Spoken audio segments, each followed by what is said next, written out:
Let's now shift our attention to the other big story that we are tracking on WION, where in a shocking statement, this is something that was said by Hong Kong's chief executive Carrie Lam, where she claimed that she keeps piles of cash at home because she has no bank account after the United States imposed sanctions on her over the crackdown on free speech and political freedoms in the city.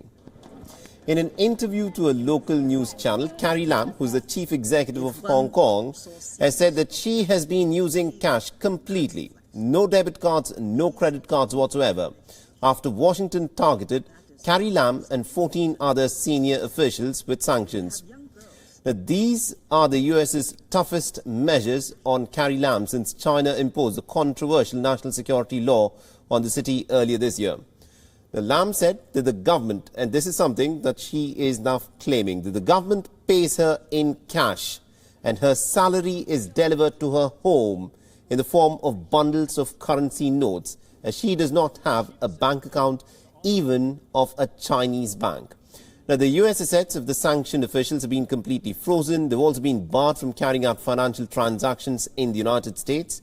And Lam's comments, meanwhile, have sparked a lot of public backlash against Carrie Lam, who happens to be one of the world's highest paid public officials. Earlier, the Hong Kong leader had slammed the Trump administration for sanctions against her, and it said that she'll challenge the move at the World Trade Organization.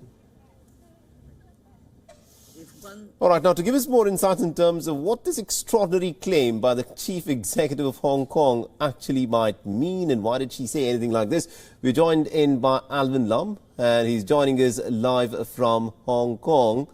Alvin, let me begin by asking you this. On the face of it, Carrie Lam, the chief executive of Hong Kong, claiming that she does not have a bank account and her salary is paid to her in the form of currency notes delivered to her home. Why has she made something as extraordinary a claim as this, and is it even true? Well, we have to trust she's making an accurate account. Probably she won't make such a statement slightly, so it's probably true. And it's probably she used to have a bank account, which she also sort of hinted in that same TV program. The change seems to be that from the US sanctions, because that would require any banks to avoid any dealings with a person being sanctioned, which applies to any sanction rules. She was asked basically about 1 year after that sanction rules comes in, and that seems to, she's making repeated statement that despite all the inconvenience, she has no regrets on what she's been doing over the past few years. Yeah, it almost is hard to imagine why she does not have an account with a Chinese bank, which obviously would not adhere to these US sanctions.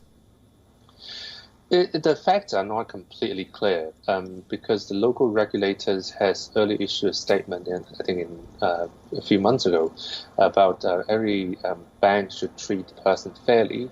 But the usual rules for the sanctions, as everyone knows, is that you should avoid dealing with that person. Even there's the local branches, the headquarters might still be subject to U.S. sanctions. So the educated guess is that even Chinese banks would avoid dealings with Carrie Lam. But of course, we're not confirmed yet, and neither banks would come on record about what are they doing. Would they be happy taking any transactions, bank accounts from Carrie Lam?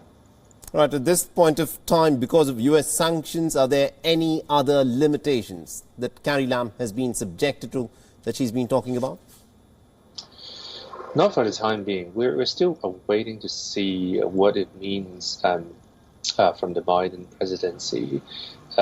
Largely, there are some expectations of a more improved relations. There could be more dialogues, but it remains to be seen whether they would have any change. So far, the most damning sanctions was on the revoking of special status, but it's an entire basket that the U.S. have called to Hong Kong previously. So we have to observe more during the new presidencies. All right, we'll have to leave it there. Thank you very much indeed, Alvin Lam, for joining us from Hong Kong.